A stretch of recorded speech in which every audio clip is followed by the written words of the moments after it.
Kayo po ba mga bossing ko ay meron pong oregano sa loob ng inyong bakuran? Mainam mga bossing ko na meron kayong oregano dahil ang oregano ay maraming benepisyon dulot mga bossing. Unang-una, ang oregano mga bossing ko ay makakatulong para makapagtaboy ito ng mga negatibong enerhiya na nasa loob ng inyo pong tahanan or kaya po yung mga papasok na mga negatibo. Yung negatibong enerhiyang yan po ay magdudulot sa inyo ng mga kamalasan. Kaya minsan mapapansin ninyo, lagi na lang may karamdaman, away-away ang pamilya, or kaya po ay lubog sa pagkakautang, or kaya po ang dami-dami mga problemang samot-samot na dumadating sa buhay ninyo na hindi nyo malaman bakit ganon, bakit ikaw na may paladasal, masipag ka pero lagi lang walang pera, yung mga ganon mga bossing. Kaya mas mainam, gumamit po tayo ng mga pampaswerte, maging sa mga ritual at ganoon din po sa mga halaman.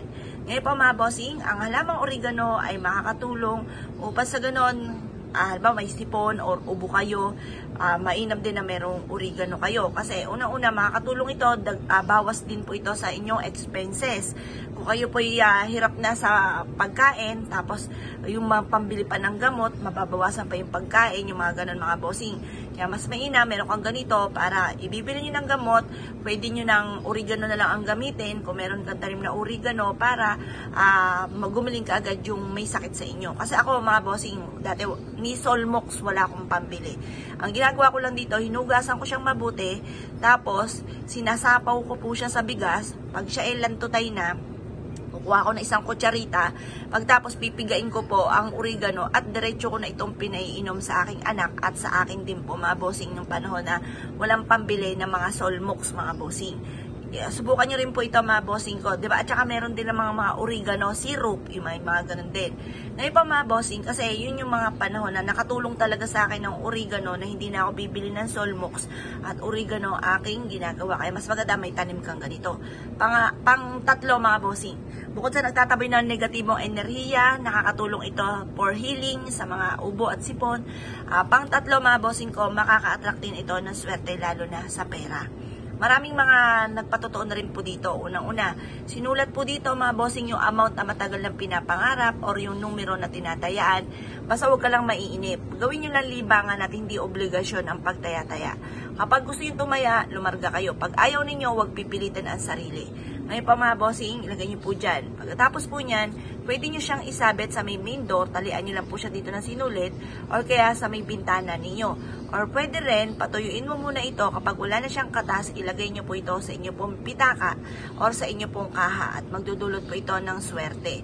Ganon din po mga bossing, itong ating oregano ay isa sa mga nakakatulong upang sa ganon, mas mabilis tayo na maka-attract ng swerte.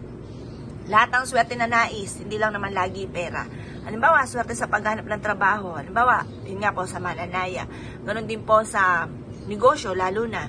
Tapos, kung ako po sa inyo, lagi nyo i-wish, magkaroon kayo ng negosyo na dito na kayo yayaman.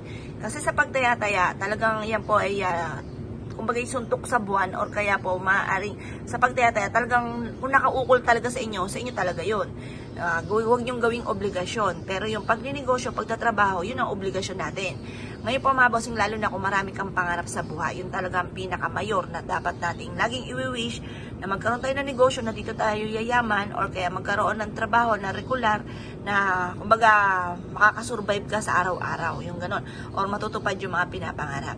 Kaya kung kayo pinaniwala at nais po itong gawin, subukan nyo na po ito, proven po ito, at isa rin po ito sa paborito ko na halaman at pampaswerte. Kaya kung kayo pinaniwala at nais po itong gawin, ay siya mga bossing, good luck po sa inyo po lahat.